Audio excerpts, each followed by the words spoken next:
सवाल है 10,000 की राशि को अर्धवार्षिक रूप से संयोजित 8% की दर से 17 महीनों में निवेश किया जाता है। 17 महीने के अंत में दशमलव के एक स्थान तक निकटतम लाभ प्रतिशत क्या है? लाभ क्या चीज है? जो आपको ब्याज मिलेगा वही लाभ है। यानी कि आपसे सवाल में पूछा गया कि 17 महीने में आपको लगभग कितने परसेंट ब्याज मिलेगा। देखो इसकी कोई जरूरत नहीं होगी, आपसे परसेंटेज में पूछा है तो इसकी कोई जरूरत है ही नहीं। ये बेवजह का आपको दे रखा है। आपने कुछ पैसा इन्वेस्ट किया जो कि कंपाउंड इंटरेस्ट पर, जो कि हाफ ईयरली कंपाउंड हो रहा है। क्या हो रहा है? हाफ ईयरली कंपाउंड हो रहा है मेरे प्यारे भाई। ब्याज की दर 8% पर एनम है। कितने महीने के लिए इन्वेस्ट किया? 17 महीने के लिए इन्वेस्ट किया। 17 महीने के लिए तो आपसे पूछा 17 महीने के एंड में कितना कंपाउंड इंटरेस्ट मिलेगा। आपके पास ये कीवर्ड्स है जो मैंने लिखा है आपके सामने। आपके पास 17 महीने का समय। कितने महीने का समय बेटे? 17 महीने का समय। अब आप खुद बताओ।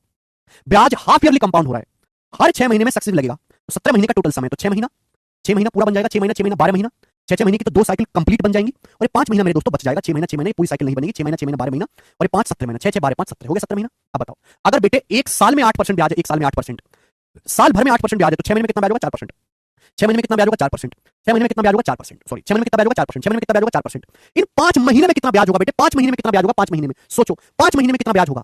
अगर एक साल में 8% ब्याज है, एक साल में 12 महीने होते हैं, 12 महीने, तो एक महीने में कितना ब्याज होगा? 12 से भाग दे दो। एक महीने में कितना ब्याज मिलेगा? 5 महीने में कितना ब्याज होगा? 5 से गुणा कर दो। 5 महीने में कितना ब्याज होगा? 5 से गुणा कर दो। तो 4 दूनी 8, 4 तिया 12, आ गया 10/3, 2 पंजे 10/3%।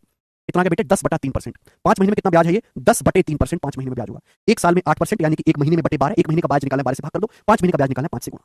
तो 4% 4% और 10/3% का सक्सेसिव आपको निकालना है। देखिए ऑप्शंस काफी नजदीक है, ऐसे इतने नजदीक में नहीं, दूर दूर है। इनका सक्सेसिव निकालना है। बताओ सक्सेसिव क्या आएगा?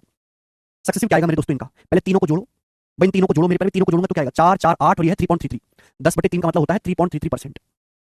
पहले तीनों को जोड़ो, क्योंकि मुझे बहुत ज्यादा हवा हवाई नहीं करना है तो मैं फॉर्मूले से ही निकालूंगा। तीनों को जोड़ो, 4 4 8 और 3.33, 11.33 आ गया। और 2 2 की गुणा बटे 100, फिर 2 2 की गुणा बटे 100, 2 2 की गुणा करेंगे, 4 चौक 16, 4 चौक 16 आएगा 40/3, 40/3, 4 2 40/3, 4 चौक 16 और 40/3, 4 2 40/3, 40/3, 80/3 आ जाएगा। 4 2 40/3, 4 2 40/3, 40 80/3, 80 को 3 से भाग देंगे, 80 को 3 से भाग दे देंगे 27। 16 में 27 जोड़ेंगे मेरे दोस्तों 43, 43 आ गया। 43/100 आ गया। 43 को 100 से भाग देंगे 0.43।